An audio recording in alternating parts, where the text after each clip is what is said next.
Dette er en af en række videoer, som Harsafe producerer. Det har til formål at give den enkelte et visuelt blik og visuelt kunne se, hvordan førstehjælp skal foretages med enkelte håndgreb, rent basalt, og lære ud fra disse videoer. God fornøjelse.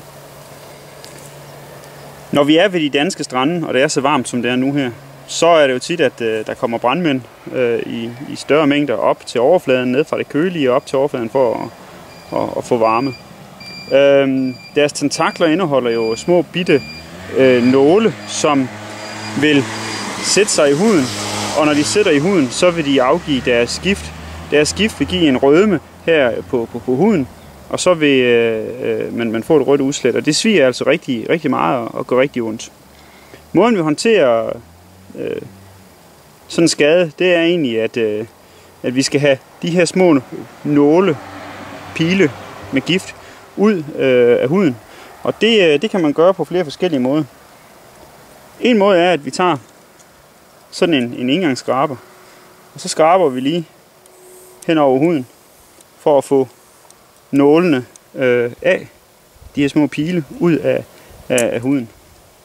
Hvis man ikke har en engangsskraber med, det er sjældent man har det på stranden, så kan man altså bruge et kreditkort og ligesom skrabe hen over huden for at få de her små giftpile ud. Når man så har gjort det, så vil det selvfølgelig stadigvæk svie, og der kan man jo på apoteket få noget cytokain, sådan 5% salve, og det vil man lige kunne smøre på stedet, hvor man har ved her den her plamage, røde plamage, hvor brandmanden den har brændt. Og det vil gå 3 timer, hvor det stadigvæk kan svie. Er det større områder, der er ramt, og man har været inde i sådan en brandmands tentakler, og man har det mange steder på kroppen og så videre, måske i hovedet og sådan noget, så kan det selvfølgelig være en rigtig god idé at søge læge eller skadestue ved det her.